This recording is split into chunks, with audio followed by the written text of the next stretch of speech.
لا حول ولا قوة إلا بالله العلي العظيم. أعوذ بالله من الشيطان اللعين الرجيم. بسم الله الرحمن الرحيم. الحمد لله الذي هدانا لهذا وما كنا لنهتدي لولا أن هدانا الله. لقد جاءت رسل ربنا بالحق. الصلاة والسلام على أشرف الأنبياء والمرسلين مولانا مولا الثقلين جد الحسن والحسين أبي القاسم محمد ثم الصلاة والسلام على أهل بيته الطيبين الطاهرين المعصومين المظلومين ولعنة الله على أعدائهم أجمعين. ثم الصلاة والسلام على أصحابه الصديقين والشهداء بأرض كربلاء أجمعين. اللهم خص أنت أول ظالم باللعن مني وابدأ به أولا ثم الثانية والثالثة والرابعة. اللهم لعن يزيد خامسا ولعن عبيد الله بن زياد وابن مرجانة وعمر بن سعد وشمرا وآل أبي سفيان وآل زياد وآل مروان إلى يوم القيامة. انما يريد الله ليذهب عنكم الرجس اهل البيت ويطهركم تطهيرا.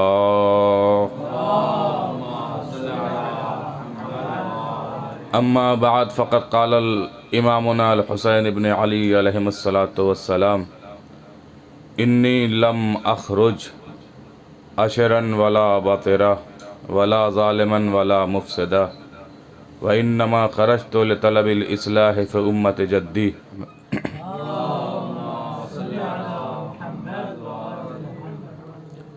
واجب الاحترام سامعین، علماء ذوی الاحترام، محرم کا چاند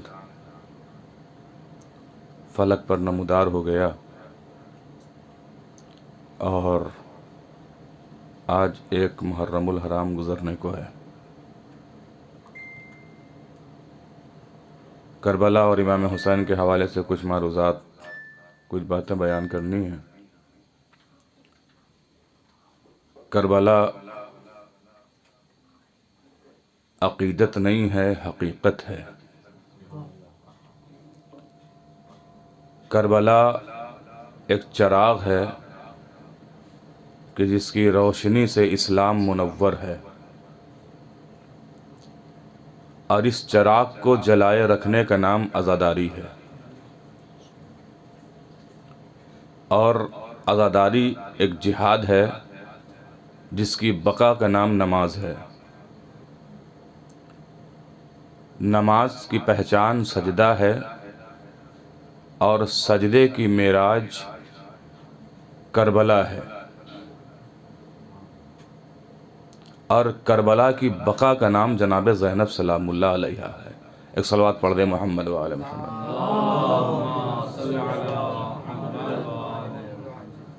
عزیزان گرامی، امام حسین کے وہ فقرے، وہ کلمات کہ جسے میں نے عنوان گفتگو قرار دیا ہے، دو چند باتیں آپ حضرات کے سامنے بیان کرنا مقصود ہے.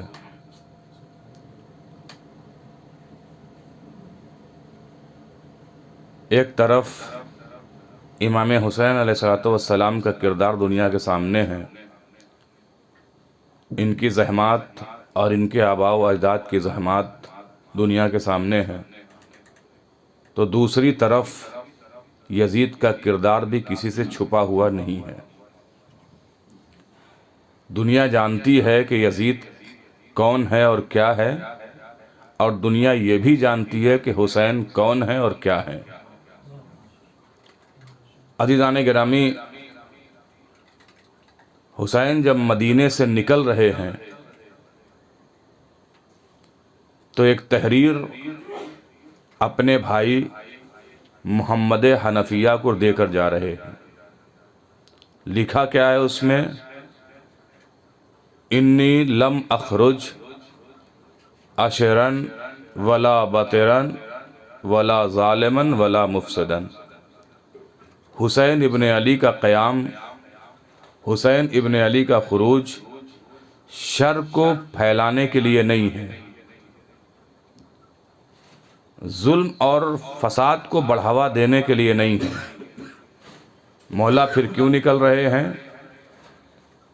کہا کہ میں اپنے نانا کی امت کی اصلاح چاہتا ہوں، لطلب الاصلاح فی امت جدی۔ اچھا مولا اصلاح کیسے کریں گے؟ آواز دی وَأُسِيرُ بِسِيرَةِ جدی رسول اللہ صلی اللہ علیہ وآلہ وسلم وَسِيرَةِ ابی علی ابن ابی طالب۔ میں اپنے نانا رسول اللہ کی سیرت کو اور اپنے بابا علی ابن ابی طالب کی سیرت کو عام کروں گا۔ وَأُرِيدُ أَنْ آمُرَ بِالْمَعْرُوفِ وَأَنْهَى عَنِ الْمُنْكَرِ۔ حسین ابن علی چاہتا یہ ہے کہ امر بالمعروف کرے اور نہیں عن المنکر کرے۔ یہ مختصر سی عبارت کا ترجمہ میں نے آپ کے سامنے بیان کیا۔ عزیزان گرامی، زیادہ لمبی چوڑی گفتگو نہیں کرنی ہے چونکہ لائٹ بھی نہیں ہے اور گرمی ماشاءاللہ اپنے عروج پر ہے۔ اگر آپ نے ساتھ دیا تو انشاءاللہ کچھ باتیں ہیں جو بیان کرنے کی کوشش کروں گا۔ ایک صلوات پڑھ دے محمد و آل محمد۔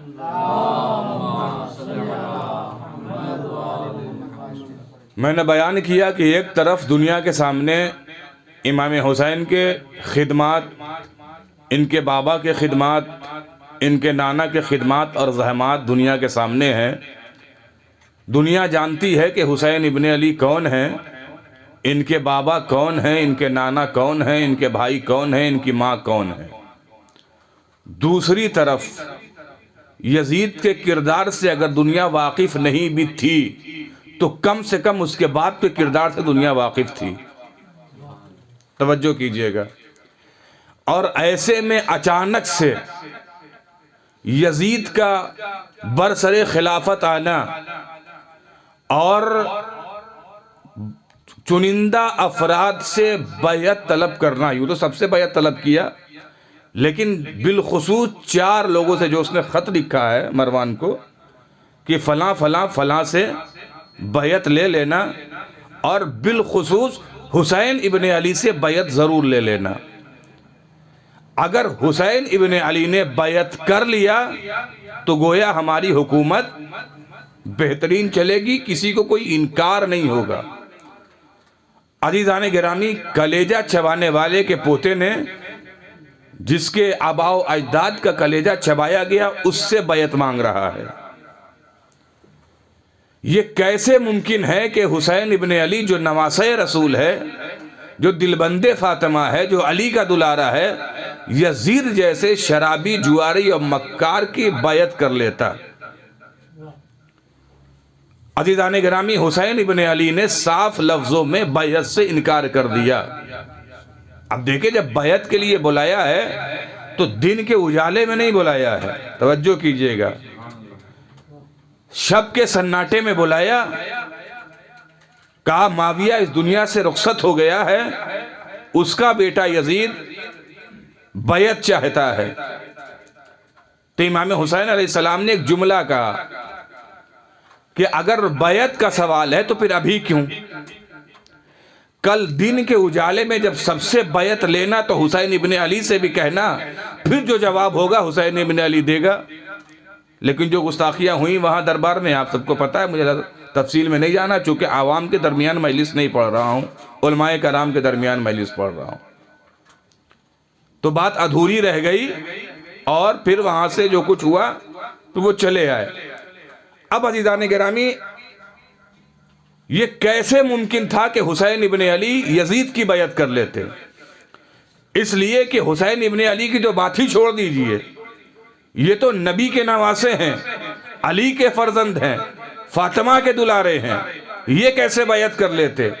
جب یزید کے ہم پیالہ ہم نوالا یزید کے ماننے والوں نے بھی بیعت سے انکار کیا۔ عبداللہ ابن زبیر، عبداللہ ابن عباس، خود حضرت عائشہ خود حضرت عائشہ نے بھی یزید کی بیعت سے انکار کیا۔ اب آپ یہ سوچ رہے ہیں کہ یہ کیسے ممکن ہے، چونکہ 60 ہجری میں عائشہ تھی نہیں، بیعت کا سوال اٹھا ہے 60 ہجری میں۔ عزیزان گرامی، آپ بہتر جانتے ہیں، چونکہ مجلس ریکارڈ ہو رہی ہے اور شاید یوٹیوب پر بھی جائے، تو میں عوام کے لیے ایک بات بتا دوں کہ بیعت کا سوال یہ پہلی بار نہیں اٹھا ہے۔ 57 ہجری یا 56 ہجری میں بھی بیعت کا سوال اٹھ چکا ہے، اور خود معاویہ منبر رسول پر آ کر اپنے بیٹے یزید کے لیے بیعت طلب کر رہا تھا، تو ان لوگوں نے انکار کیا ابتدائی طور پر۔ توجہ کیجئے گا، ابتدائی طور پر توجہ کیجئے، ابتدائی طور پر ان لوگوں نے بیعت سے انکار کیا، اور حتیٰ کہ تاریخ طبری میں یہاں تک ہے کہ حضرت عائشہ مسجد میں آئی اور آنے کے بعد کہا کہ تو کس کی سنت پر عمل کر رہا ہے؟ اگر تو پہلے کے سنت پر عمل کر رہا ہے تو پہلے نے ایسا نہیں کیا، اگر تو دوسرے کے سنت پر عمل کر رہا ہے تو دوسرے نے ایسا نہیں کیا، اگر تو تیسرے کے سنت پر عمل کر رہا ہے تو تیسرے نے ایسا نہیں کیا، اگر تو چوتھے کے سنت پر عمل کر رہا ہے تو چوتھے نے ایسا نہیں کیا۔ بھائی یہی ہے نا کہ جو 3 کو مانے وہ اہل سنت ہے، جو 3 کو مانے، جو علی کو پہلا مانے وہ شیعہ ہے۔ تو عائشہ نے بتا دیا کہ نہ تو اہل سنت ہے نہ تو شیعہ ہے، تو کس کی سنت پر عمل کر رہا ہے؟ تو ان لوگوں نے ابتدائی طور پر بیعت سے انکار کیا۔ لیکن عزیزان گرامی، لفظ ابتدائی میں بار بار کہہ رہا ہوں، ابتدائی طور پر بیعت سے انکار کیا، لیکن حالات کے مد مقابل کوئی 1 لاکھ درہم میں بک گیا، کوئی 2 لاکھ درہم میں بک گیا، کوئی 4 لاکھ درہم میں بک گیا، یا لفظوں کو بدل کر یوں کہوں کہ جب ان افراد نے بیعت سے انکار کیا تھا تو مکمل فیصلہ نہ کر سکے تھے، لیکن جس دن حسین ابن علی نے بیعت سے انکار کیا مکمل فیصلہ کر لیا تھا کہ سر تن سے جدا تو ہو سکتا ہے لیکن حسین ابن علی کا ہاتھ یزید کے ہاتھ میں نہیں جا سکتا۔ ایک صلوات پڑھ دے محمد و آل محمد پہ۔ سر تن سے جدا تو ہو جائے گا لیکن یزید کے ہاتھ میں حسین ابن علی کا ہاتھ نہیں جا سکتا۔ تو عزیزان گرامی، جب اس کے چاہنے والے، اس کے ماننے والے، اس کے ہم پیالہ ہم نوالا بیعت سے انکار کر رہے ہیں تو آپ سوچ سکتے ہیں کہ اس کا کردار کتنا گندا ہوگا کہ اس کے چاہنے والے اس سے بیعت کا انکار کر رہے ہیں۔ تو جب اس کے چاہنے والے، اس کے ماننے والے بیعت کا انکار کر رہے ہیں تو یہ کیسے ممکن ہے کہ دلبند فاطمہ فرزند رسول بیعت کر لے یزید کی؟ اور عزیزان گرامی، یزید نمبر 1 کا شرابی اس لیے کہ اس کی پرورش اپنے گھر میں نہیں ہوئی ہے۔ توجہ کیجئے گا، اس کی پرورش اپنے گھر میں نہیں ہوئی ہے، یزید کی پرورش ہوئی ہے اس کے ننیحال میں، اور اس کا ننیحال تھا عیسائی۔ توجہ کیجئے گا، اس کا ننیحال تھا عیسائی، اور عیسائیوں کے یہاں شراب ہر زمانے میں رائج رہی ہے، سوائے اس زمانے میں کہ جس زمانے میں جناب عیسیٰ موجود تھے، یا جناب عیسیٰ کے بعد انجیل اپنی اصلی حالت پہ باقی تھی۔ غور فرمایا آپ نے؟ اس کے بعد ان کے ماننے والوں نے اس میں تحریف کی، تو ان کے یہاں، عیسائیوں کے یہاں شراب ہمیشہ عام رہی۔ اب میں چونکہ یہ ننیحال میں پلا تھا، بچپنے سے ننیحال میں، جوان ہوا ننیحال میں، تو جہاں سب پیتے تھے وہاں یہ بھی پینے لگا۔ اب جب جوان ہوا ہے تو یہ مکمل شرابی بن چکا تھا، شراب کا عادی ہو چکا تھا، مکمل شراب کا عادی ہو چکا تھا۔ خود معاویہ کو مغیرہ ابن شعبہ اور دوسرے افراد نے یہ مشورہ دیا کہ ہم یزید کو خلیفہ تو بنا دیں گے، لیکن یہ کھلم کھلا جو برائیاں کرتا ہے، جو شراب پیتا ہے، اس کو روکو اور ایسا کرو کہ اسے مکہ بھیج دو عمرہ کرنے کے لیے۔ شاید یہ مکہ جائے گا تو وہاں شراب نہیں پیے گا۔ لیکن عزیزان گرامی، جب انسان کو شراب کی لت لگ جاتی ہے تو یہ ایسی لت ہے جو کبھی ختم نہیں ہوتی. اس نے کیا کیا؟ مکہ گیا. جانے سے پہلے اس نے جو اس کے شرابی دوست تھے ان کو بھی یہ کہہ دیا کہ میں فلاں جگہ جا رہا ہوں، تم بھی چلے آنا. عام طور سے یہی ہوتا ہے جب ایک دوست دوسری کہیں جاتا ہے تو اپنے دوست کو کانٹیکٹ کرتا ہے. اس نے بھی وہی کیا. اچھا سب پہنچ گئے. تاریخ طبری میں یہ ہے کہ اس نے مکے میں شراب پی. اب جب مکے میں شراب پی رہا ہے تو ایسا تو ہے نہیں کہ لوگ دیکھ نہیں رہے ہیں، لوگ جان نہیں رہے ہیں، سب جان رہے ہیں. اچھا میں ایک سوال کرنا چاہتا ہوں، وہ یہ کہ مدینے میں جب شراب کے حرام ہونے کی آیت آئی تو رسول اسلام نے آیت سنائے اور اس کے بعد شراب کی مٹکیاں توڑ دی گئیں، شراب کا بیچنا حرام ہو گیا، شراب کا خریدنا حرام ہو گیا. حتیٰ کہ یہاں تک اگر مجھے یہ معلوم ہو جائے کہ میں جو انگور بیچ رہا ہوں، سامنے والا جو مجھ سے انگور خرید رہا ہے وہ شراب بنا کر بیچے گا تو مجھے اس سے انگور بیچنا بھی حرام ہے. شراب کی سزا 80 کوڑے منتخب کر دیے گئے. تو جب یہ سب کچھ ہو گیا تو پھر حکومت اسلامیہ کے نام پر یہ شام میں شراب عام کیسے ہوئی؟ توجہ کیجئے گا. حکومت اسلامیہ ہی تو شام میں معاویہ جو حکومت کر رہا تھا، حکومت اسلامیہ کے نام پہ ہی تو حکومت کر رہا تھا، اور شام میں شراب عام. یزید مکمل شرابی بن چکا ہے، خانہ کعبہ اور مکے میں جا کر شراب پی. عزیزان گرامی یہ تاریخ طبری ہے جو ہمیں بتا رہی ہے. اپنی کتاب سے ہم اگر کچھ پڑھیں تو یہ ہوگا کہ شیعوں نے گڑھ دیا ہے، لیکن ہم ان کی کتاب سے پڑھ رہے ہیں. تاریخ طبری نے یہ لکھا کہ مکے میں جا کر اس نے شراب پی. تو یہ شراب رائج کیسے ہوئی؟ اچھا آپ دیکھیں جناب عبد الرحمن انصاری یہ مدینے سے مکہ، مدینے سے شام گئے. چونکہ انہوں نے سن رکھا تھا کہ وہاں شراب عام ہے. حکومت کس کی ہے؟ معاویہ کی. کس کے نام پہ حکومت چل رہی ہے؟ حکومت اسلامیہ. اچھا حکومت اسلامیہ میں شراب حرام ہو چکی ہے لیکن یہاں شراب رائج ہے.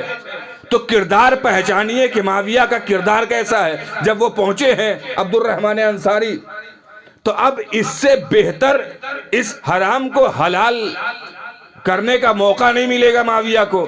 جب وہ معاویہ کے دسترخوان پر پہنچ چکے، یہ صحابی رسول ہے، عمر زیادہ ہو چکی ہے، آنکھوں سے دکھائی کم دیتا ہے. جب یہ معاویہ کے دسترخوان پہ پہنچے ہیں تو جہاں سارے کھانے کے لوازمات رکھے گئے وہاں گلاس شراب سے پر وہ بھی رکھا گیا.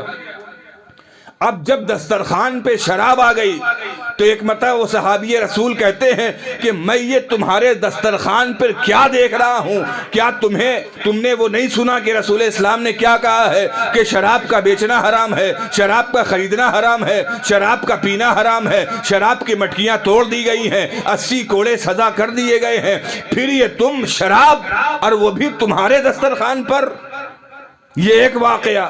دوسرا واقعہ جناب سہیل جب شام پہنچے ہیں تو کیا دیکھا کہ کچھ مشکیں ہیں جو لدی ہوئی ہیں سواریوں پہ اور وہ کہیں جا رہی ہیں. ان کے ہاتھ میں ایک نیزہ تھا. انہوں نے ایک مشک پہ اپنے نیزے سے وار کیا. جب وار کیا ہے تو چونکہ ان کو معلوم تو تھا کہ اس میں ہے کیا، شراب بہنے لگی. جب شراب بہنے لگی تو لوگوں نے انہیں گرفتار کر لیا اور گرفتار کر کے کہاں لے کر آئے؟ دربار معاویہ میں. اچھا ہوا کہ گرفتار کیا اور لے کر آئے دربار معاویہ میں. لوگوں کو پتا تو چل گیا شراب جا کہاں رہی تھی. لوگوں کو پتا چل گیا کہ شراب جا کہاں رہی تھی. جب لوگ لے کر آئے تو کہا کیا ہوا؟ سارے واقعات بتائے. تو ایک مرتبہ معاویہ کہتا ہے کہ تجھے کیا ہو گیا ہے؟ اگر تو صحابی رسول نہ ہوتا اور اگر تو بوڑھا نہ ہوتا تو میں تجھے سزا دیتا. سہیل نے یہ جملہ کہا کہ تمہیں کیا ہو گیا ہے کہ تم یہ شراب عام کر رہے ہو؟ تمہیں پتا ہے کہ شراب حرام ہو چکی ہے. اور یہ کہہ کر سہیل باہر نکل آئے کہ جب تک تو ہے سہیل کبھی یہاں نہیں آئے گا. یہ دو واقعات تاریخ طبری میں یہ بھی موجود ہے. یہ دو واقعات. تو شرابی مکمل طریقے سے شراب کا عادی ہو چکا ہے یزید. اور ایسے میں حسین ابن علی سے بیعت کا سوال ہے، تو حسین ابن علی بیعت کیسے کرے؟ حسین ابن علی نے نانا کے مدینے کو چھوڑنا گوارا کیا، لیکن یزید کی بیعت کرنا گوارا نہیں کیا۔ اب عزیزان گرامی، حسین مدینہ چھوڑ رہے ہیں۔ امام حسین کو شہید کب ہونا ہے؟ توجہ کیجئے گا، امام حسین کو شہید کب ہونا ہے؟ 61 ہجری 10 محرم امام جانتے ہیں، لیکن امام مدینے سے نکل کب رہے ہیں؟ توجہ کیجئے گا، امام مدینے سے نکل کب رہے ہیں؟ کتنا عرصہ، کتنا وقفہ رکھا امام نے؟ 28 رجب 60 ہجری کو امام مدینے سے نکل رہے ہیں، شہید ہونا ہے 61 ہجری 10 محرم۔ کتنا کا فرق؟ شعبان، رمضان، شوال، ذیقعد، ذیالحج، کم سے کم 5 مہینہ 4 دن۔ 2 محرم کو کربلا پہنچے ہیں، 5 مہینہ رکھ لیجئے۔ 5 مہینہ پہلے امام کیا چھوڑ رہے ہیں؟ مدینہ۔ مدینہ چھوڑا اور کہاں آئے؟ امام کو پتا ہے نا کہ ہمیں کربلا میں شہید ہونا ہے، امام کربلا آ جاتے، لیکن امام نے کربلا اختیار نہیں کیا۔ کہاں گئے؟ مکے میں۔ اچھا، امام مکے کیوں گئے؟ سوال یہ ہے کہ امام مکے کیوں گئے؟ جب امام کو معلوم ہے کہ ہمیں شہید کربلا میں ہونا ہے تو پھر امام مکے کیوں جا رہے ہیں؟ عزیزان گرامی دیکھیں، امام کی مصلحت اور امام کی دور اندیشی میڈیا کا زمانہ نہیں ہے۔ جس طریقے سے آج میڈیا کا زمانہ ہے، اگر میں چاہوں اپنی بات پہنچانا پوری دنیا میں تو 1 سیکنڈ میں ہماری بات پوری دنیا میں پہنچ جائے گی، لیکن اس وقت یہ زمانہ نہیں تھا میڈیا کا۔ اب دیکھیں کہ امام حسین کس طریقے سے میڈیا استعمال کر رہے ہیں، توجہ کیجئے گا، کس طریقے سے امام حسین میڈیا کا استعمال کر رہے ہیں۔ چونکہ امام کو اپنے قیام کا مقصد بتانا ہے، ہدف بتانا ہے کہ امام مدینے سے خروج کیوں کر رہے ہیں، مدینے سے کیوں نکل رہے ہیں۔ سب سے پہلا کام تو امام نے یہ کیا کہ ایک تحریر لکھی اور وہ تحریر اپنے بھائی محمد حنفیہ کے حوالے کر دیا، تاکہ امام کے جانے کے بعد جو لوگ یہ معلوم کرنا چاہیں کہ امام نے مدینہ کیوں چھوڑا تو وہ مدینے میں آئیں، محمد حنفیہ سے ملاقات کریں، تو محمد حنفیہ امام کی تحریر دکھائیں گے تو لوگوں کے سامنے یہ آشکار ہو جائے گا کہ امام نے مدینہ کیوں چھوڑا۔ ایک یہ، دوسرے کہ امام نے مکے کو اختیار کیوں کیا۔ امام کربلا چلے جاتے تو امام کے ساتھ سب سے بڑی مشکل یہ تھی کہ امام کو اپنے ہدف کے سلسلے سے اور اپنے قیام اور اپنے خروج کا مقصد پوری دنیا میں عام کرنا تھا۔ امام مکے گئے، 4 شعبان کو امام مکے میں پہنچ گئے۔ اب وہاں امام گئے ہیں تو بیٹھے نہیں ہیں۔ اچھا، امام سے پہلے جو اس وقت کے جتنے قائدین تھے وہ مکے پہنچ چکے ہیں۔ عبداللہ ابن عباس خود مکے میں موجود ہے، اور جب امام پہنچے ہیں تو امام درس دینے لگے، اور تاریخ کے فقر ہے کہ خود عبداللہ ابن عباس اور دیگر افراد امام کے درس میں شریک ہونے لگے۔ اب امام نے ایک کام کیا، وہ کیا کیا کہ امام مدینے سے تو نکلے، مکہ پہنچے۔ اب مکہ جب پہنچے ہیں تو امام مکہ سے بھی خروج کر رہے ہیں، لیکن تاریخ دیکھیے کہ امام جب مکہ سے نکل رہے ہیں تو کون سی تاریخ کو معین کیا؟ 8 ذیالحج کو امام نے حج کو عمرے میں تبدیل کیا، اور امام مکے سے نکل رہے ہیں۔ ایسا نہیں ہے، کوئی یہ بھی نہیں کہہ سکتا کہ امام کو حج سے پیار نہیں ہے، توجہ کیجئے گا، ایسا نہیں ہے کہ کوئی یہ کہہ دے کہ امام کو حج سے پیار نہیں ہے، اس لیے کہ امام 25 حج پا پیادہ کر چکے ہیں۔ یہ 26واں حج تھا امام کا، جو حج کو عمرے سے بدل کر امام نکل رہے ہیں۔ کل جب امام مدینے سے نکلے تھے تو لوگ آئے تھے، مولا کیوں جا رہے ہیں؟ تو امام نے آواز دی تھی کہ میں اس لیے جا رہا ہوں کہ یزید نے بیعت کا مطالبہ کیا ہے اور ہم نے بیعت نہیں کی، لہٰذا یہ ممکن ہے کہ یزید ہمیں یہاں مدینے میں قتل کر دے۔ تو امام کو تو قتل ہونا ہے، چاہے مدینے میں ہو چاہے کربلا میں ہو۔ مدینے میں رک جاتے، کربلا جانے کی ضرورت کیا تھی؟ یہ ایک اور سوال کہ امام کربلا میں ہی کیوں شہید ہونا چاہتے ہیں اور کربلا ہی کیوں جانا چاہتے ہیں؟ ابھی میں بیان کروں گا۔ امام مکے سے نکل رہے ہیں، جب مدینے سے نکلے ہیں تو امام نے پورا مقصد بتایا، کہا میں یہاں رہا تو قتل کر دیا جاؤں گا۔ کیا کہنا چاہیے تھا لوگوں کو؟ مولا نہ جائیے، ہم دیکھتے ہیں کون آپ کو قتل کرتا ہے، لیکن کیا کہا؟ مولا قتل کر دیے جائیں گے، ہاتھوں کو جوڑ دیا، اچھا مولا خدا حافظ۔ لیکن ایک مشورہ ضرور دیا، وہ کیا دیا؟ مولا آپ جا رہے ہیں ٹھیک ہے، آپ جائیے، ان بچوں کو نہ لے جائیے، ان عورتوں کو نہ لے جائیے، یہ بچے یہ عورتیں آپ کے مقصد کی کمزوریاں ہیں، سفر کی رکاوٹیں ہیں، انہیں نہ لے جائیے۔ امام نے آواز دی کہ جنہیں تم کمزوریاں سمجھ رہے ہو حسین ابن علی کی، حسین ابن علی ان کو اپنی طاقت بنائے گا۔ حسین جنہیں تم کمزوریاں سمجھ رہے ہو، حسین ابن علی انہیں اپنی طاقت بنائے گا۔ حسین مدینہ سے نکل گئے، پھر مکے سے نکل رہے ہیں، پھر یہی ہوا۔ لوگ آئے، چونکہ دنیا کے لوگ حج کے موقع پہ حج کرنے جاتے ہیں، عمرہ کرنے جاتے ہیں۔ اب جب دیکھا کہ امام جا رہے ہیں، اچانک سے جھٹکا لگا، اور امام چاہتے بھی یہی تھے کہ جھٹکا لگے لوگوں کو، ضمیر جاگیں۔ لوگ آئے مولا کے پاس، مولا کیوں جا رہے ہیں؟ نہ جائیے۔ کہا اگر نہیں گیا تو ہو سکتا ہے مینا میں قتل کر دیا جاؤں، ہو سکتا ہے طواف خانہ کعبہ کرتا ہوا قتل کر دیا جاؤں، ہو سکتا ہے کہ صفا و مروہ میں قتل کر دیا جاؤں۔ کہا اچھا، کہا جی، کہا اچھا مولا خدا حافظ۔ بے حسی کا عالم دیکھ رہے ہیں، مدینے میں بھی قتل کر دیا جاؤں گا، اچھا مولا خدا حافظ۔ مکے میں بھی قتل کر دیا جاؤں گا، اچھا مولا خدا حافظ۔ روح کعبہ خانہ کعبہ سے جا رہی ہے، لوگ غلاف کعبہ پکڑے ہوئے کھڑے ہوئے دیکھ رہے ہیں، لوگ غلاف کعبہ سے لپٹے ہوئے ہیں، اور روح کعبہ خانہ کعبہ سے جا رہی ہے، اچھا مولا خدا حافظ۔ یہ بے حسی کا عالم ہے۔ عزیزان گرامی، ہمارے یہاں جب کوئی بے ہوش ہوتا ہے، اگر کوئی ایک فرد بے ہوش ہو جائے تو اسے پانی کے چھڑکاؤ سے ہوش میں لایا جا سکتا ہے۔ امام نے آواز دی کہ پوری امت بے ہوش ہو چکی ہے، لہٰذا اب یہ پانی کے چھڑکاؤ سے ہوش میں نہیں آئے گی، اگر انہیں ہوش میں لانا ہے تو خون کے دریا بہانے ہوں گے، اور ایک عظیم قربانی کی ضرورت ہے۔ جب تک خون کے دریا نہ بہیں گے یہ ہوش میں نہیں آئیں گے۔ اور پھر امام نے ایسی تاریخ کا انتخاب کیا کہ جہاں تمام لوگ اکٹھا ہیں، سب کو معلوم ہو گیا۔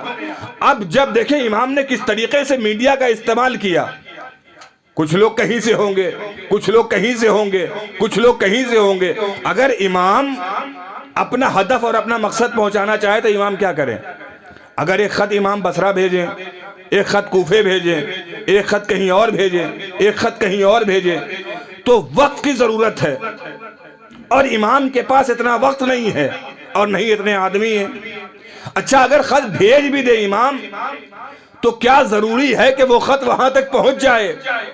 اس لیے کہ یزید کی حکومت کوئی چھوٹی موٹی حکومت نہیں ہے، 12.5 لاکھ میل مربع زمین پر یزید کی حکومت ہے، اور اس وقت کے جو بھی انتظام یا جو بھی میڈیا کہہ لیجئے وہ یہ ہے کہ ہر 45 میل پہ یزید نے ایک پولیس چوکی تیار کر رکھی ہے۔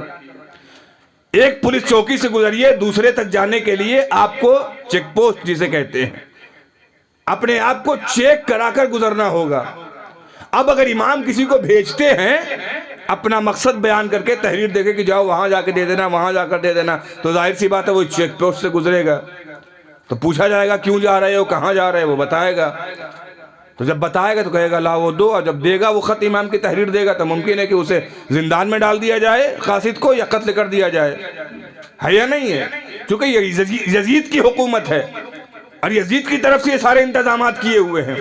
تو حسین نے کہا نہیں، میں ایسا نہیں کروں گا، میں ایسا جھٹکا دوں گا کہ ایک جھٹکے میں پوری دنیا کو معلوم ہو جائے کہ یزید کا کردار کیا ہے اور یزید چاہتا کیا ہے۔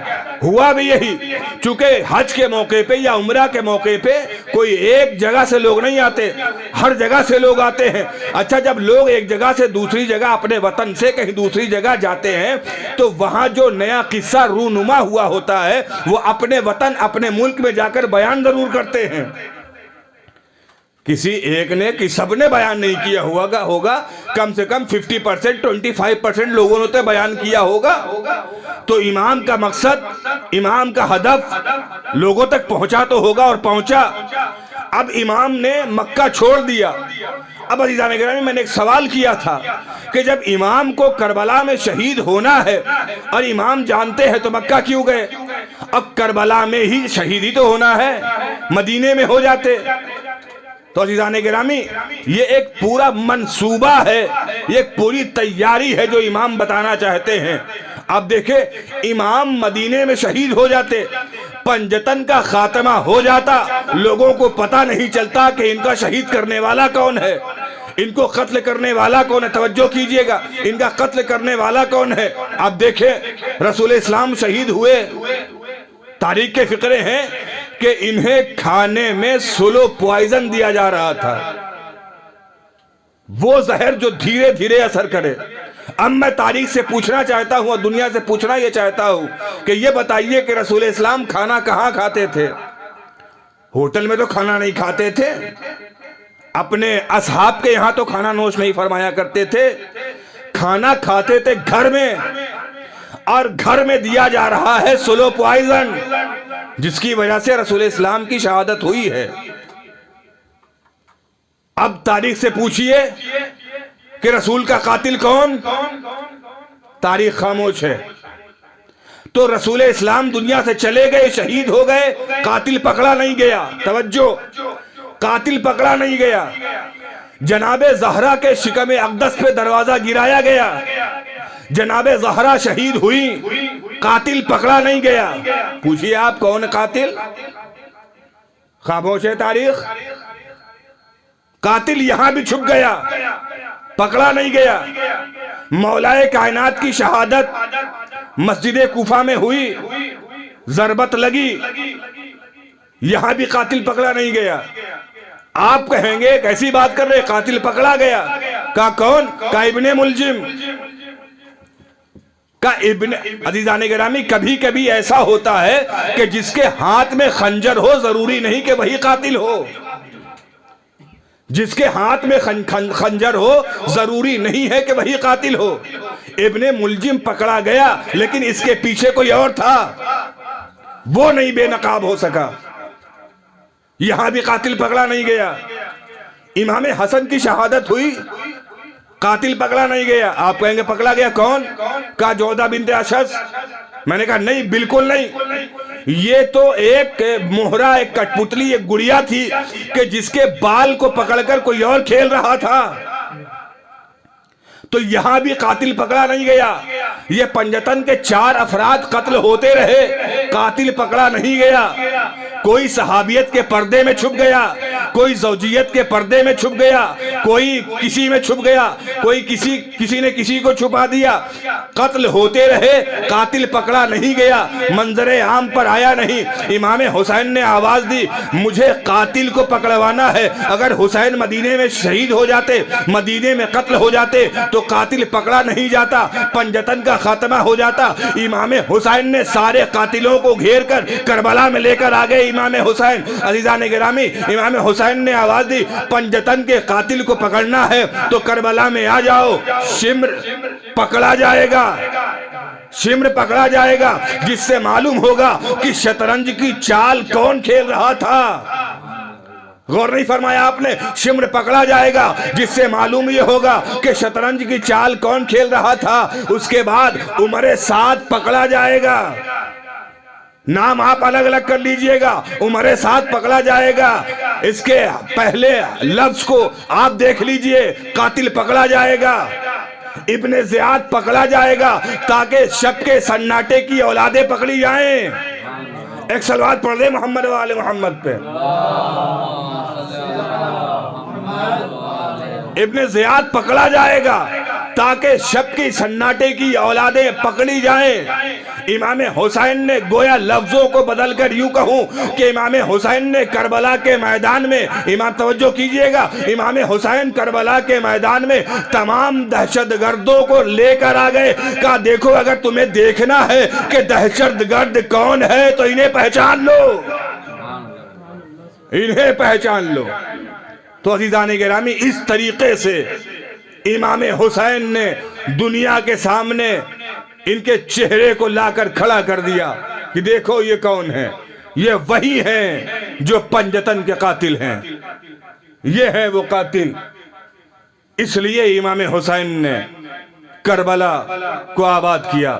عزیزان گرامی کربلا وہ نہیں کہ جہاں واقع ہو وہیں دم توڑ دے، کربلا آج بھی محو سفر ہے اور قیامت تک محو سفر رہے گی، اور کربلا جہاں جہاں سے گزر رہی ہے اپنے پیغام کو لوگوں تک پہنچاتی ہوئی جا رہی ہے۔ کربلا جس گلیوں سے گزر رہی ہے، کربلا جس گھروں سے گزر رہی ہے، کربلا جس چوراہے سے گزر رہی ہے، اپنے پیغام کو لوگوں تک پہنچاتی اور سناتی ہوئی جا رہی ہے۔ یہ کربلا ہے۔ اور عزیزان گرامی کربلا میں نے بیان کیا، کربلا وہ نہیں کہ جہاں واقع ہو وہاں دم توڑ دے۔ ہاں کربلا دم توڑ دیتی اگر حسین کی بہن جناب زینب نہ ہوتی۔ کربلا کی آواز یزیدی سکوں کے کھنک میں دب کر رہ جاتی۔ اگر کربلا کی آواز کو کسی نے ابھارا ہے تو جناب زینب اولیاء مقام ہے۔ جناب زینب خود تو اسیر ہو گئی لیکن کربلا کو اسیر نہیں ہونے دیا۔ جناب زینب خود تو بے سر و ساما بے چادر ہو گئی لیکن کربلا کو بن چادر نہیں ہونے دیا۔ یہ زینب کا کمال تھا، یہ زینب کا جگر تھا۔ اور عزیزان گرامی ایک جملہ کہوں اس کی، وہ یہ کہ حسین کی ذمہ داری تھی مدینے سے کربلا تک کربلا کی حفاظت کرنا۔ توجہ کیجئے گا، حسین کی ذمہ داری تھی مدینے سے کربلا تک کربلا کی حفاظت کرنا۔ اب کربلا سے مدینے تک اور قیامت، بلکہ میں یوں کہوں کہ کربلا سے مدینے تک کی حفاظت کرنا یہ زینب کی ذمہ داری ہے۔ اور جناب تاریخ شاہد ہے کہ جناب زینب نے جس طریقے سے کربلا کی حفاظت کی ہے وہ دنیا محو حیرت ہے اور انگشت بدندہ ہے کہ ایسی بھی کوئی خاتون ہو سکتی ہے کہ جس کے سر سے چادر چھین لی گئی ہو، جس کے بیٹے مار ڈالے گئے ہوں، جس کا بھائی مار ڈالا گیا ہو۔ اتنی ہمت ایسے میں یہ عالم ہونا چاہیے تھا، یا تو اسے مر جانا چاہیے تھا یا یہ پاگل ہو جانا چاہیے تھا۔ لیکن جناب زینب کے حوصلوں کو سلام کہ جناب زینب خود تو اسیر ہو گئیں لیکن کربلا کو اسیر نہیں ہونے دیا۔ بس عزیزان گرامی یہ تھے وہ باتیں جو امام حسین دنیا کے سامنے لوگوں تک یہ لانا چاہتے تھے کہ دیکھو حسین مدینہ کیوں چھوڑ رہا ہے، حسین کعبے کیوں آیا، حسین کربلا کیوں آیا۔ عزیزان گرامی حسین 2 محرم کو کربلا پہنچے ہیں، اور اب جب پہنچے ہیں تو یہاں سے اس قافلے کے 2 حصے کر دیے امام نے۔ ایک حصہ مردوں کا حصہ ہے، ایک حصہ عورتوں کا حصہ ہے۔ مرد قتل ہو کر بتائیں گے کہ ہم موت سے ڈرنے اور گھبرانے والے نہیں تھے، عورتیں اسیر ہو کر جگہ جگہ خطبے دے کر بتائیں گی کہ یہ ہمارے مرد جو قتل ہوئے ہیں وہ کیوں قتل ہوئے۔ عزیزان گرامی آج 1 محرم ہے، بڑی قیامت کی تاریخیں ہمارے سامنے آ گئیں۔ جس ایام عزا کا ہم سال بھر سے انتظار کرتے ہیں وہ دن آ گئے عزادارو، ہو گئی جناب سیدہ ہمارے عزا خانے اور ہمارے گھروں کی مہمان۔ جی بھر کر جناب زہرا کو پرسا دے لیجئے۔ تاریخ کے فقرے ہیں کہ جب بیعت کا سوال اٹھا ہے اور امام نے انکار کیا ہے تب امام کو سفر درکار ہے۔ امام مدینہ چھوڑ رہے ہیں لیکن کس حالت میں چھوڑ رہے ہیں؟ نانا کے روزے پہ آئے، نانا تمہارے روزے کا مجاور جا رہا ہے۔ نانا حسین کو یاد ہے، حسین وعدہ طفلی ادا کرنے جا رہا ہے۔ نانا حسین کو اجازت دو، نانا بس اتنی دعا کرنا کہ جب حسین علی اکبر کے سینے سے برچی کی ینی نکالے تو حسین کے ہاتھوں میں لغزش نہ پیدا ہو۔ نانا بس اتنی دعا کرنا کہ حسین جب برابر کے بھائی عباس کے بازوؤں کو اٹھائے تو حسین کی ہمت جواب نہ دے۔ نانا کے روزے سے رخصت ہوئے حسین، بھائی کے روزے پہ آئے۔ بھیا حسین کو خدا حافظ کہو، بھیا حسین جا رہا ہے۔ لیجئے، نانا کے روزے سے رخصت ہوئے، بھائی کے روزے سے رخصت ہوئے۔ اب میں کیسے بیان کروں کہ جو تاریخ میں لکھا ہے کہ حسین ابن علی کس طریقے سے اپنی ماں کے لحد پہ گئے ہیں، کوہنیوں کے بل چلتے ہوئے شب کی تاریکی میں حسین اپنی ماں کے لحد پہ آئے۔ اماں تمہارا لاڈلا حسین مدینے سے جا رہا ہے۔ اے اماں، ارے میں جانتا ہوں کہ کوئی بھی ماں اپنے بیٹے کو مرنے کی اجازت نہیں دیتی ہے۔ اماں میں یہ اجازت نانا سے حاصل کر چکا ہوں۔ اماں میں تم سے خدا حافظ کرنے آیا ہوں۔ ہاں اماں، بس ہو سکے تو اماں لہو لہان چمن دیکھنے چلو، ارے زینب کے بازوؤں میں رسن دیکھنے چلو، زینب کے بازوؤں میں رسن دیکھنے چلو۔ لو عزادارو، حسین ماں کی لحد سے بھی رخصت ہو گئے۔ 28 رجب کی صبح نمودار ہو گئی۔ اب حسین سفر کرنے کو تیار ہیں۔ راوی کہتا ہے کہ میں نے چاہا کہ میں دیکھوں کہ مدینے کا شہزادہ مدینے سے کیسے سفر کرتا ہے۔ راوی کہتا ہے کہ میں مدینے سے قریب ہوا اور میں سب دیکھ رہا تھا۔ میں نے دیکھا کہ بنی ہاشم کے دروازے کھلے، ایک بی بی گھر سے باہر نکلی، علی اکبر آگے بڑھے، بی بی کو محمل میں بٹھایا۔ میں نے دیکھا، میں نے سوچا کہ شاید یہ بی بی چونکہ علی اکبر بڑے ہیں تو شاید یہ بی بی علی اکبر کی ماں ہوگی۔ وہ بی بی محمل میں بیٹھی، پھر ایک بی بی نکلی۔ اب جب بی بی آگے بڑھی تو قاسم آگے بڑھے، قاسم نے بازو کو تھاما، محمل میں بیٹھا دیا۔ المختصر یہ کہ ایک ایک بی بی نکلتی رہی، ایک ایک جوان آگے بڑھتا رہا، محمل میں بیٹھاتا رہا۔ حسین یہ سارے منظر ایک کرسی پر بیٹھ کر دیکھ رہے ہیں۔ راوی کہتا بڑی قیامت کے جملے بیان کرنے جا رہا ہوں، مجھے نہیں پتا آپ کیسے سنو گے۔ راوی کہتا ہے کہ جب تمام بیویاں محمل میں سوار ہو گئی نا تو اب میں نے دیکھا کہ ایک دروازہ کھلا، ایک بلند قامت بی بی ارے سر سے پیر تک چادر میں لپٹی گھر سے باہر نکلی۔ اب تک جو حسین اپنی کرسی پہ بیٹھے تھے، حسین نے کرسی چھوڑ دیا، حسین کھڑے ہو گئے۔ عباس آگے بڑھے، علی اکبر آگے بڑھے، اور محمد آگے بڑھے، قاسم آگے بڑھے۔ راوی کہتا ہے کہ سمجھ میں نہیں آ رہا تھا آخر یہ کون خاتون ہے کہ جس کے استقبال میں حسین نے کرسی چھوڑ دی۔ راوی کہتا میں قریب گیا، میں نے معلوم کیا یہ خاتون کون ہے۔ آواز آئی، ارے یہی شریکت الحسین، علی کی بیٹی زینب ہے۔ ارے زینب گھر سے باہر نکلی، عباس نے گھٹنے کو ٹیکا، حسین نے بازو کو تھاما۔ ارے زینب محمل میں سوار ہوئی، لیکن ایک آواز دی، اے عباس، ارے جس طریقے سے لے کر جا رہے ہو ارے وعدہ کرو اسی طریقے سے لے کر آؤ گے۔ لیکن عزادارو کہ 11 محرم ارے جب یہ قافلہ قید کر لیا گیا، ایک مرتبہ جناب زینب نے فرات کا رخ کیا، اے میرے غیرت دار بھائی عباس، ارے مدینے سے بڑے شان و شوکت کے ساتھ لے کر آئے تھے، اے عباس آنکھیں کھولو، ارے زینب کی حالت دیکھو۔ اے عباس چادر چھن گئی، ہاتھ باندھ دیے گئے۔ سیعلم الذین انا للہ و انا الیہ راجعون۔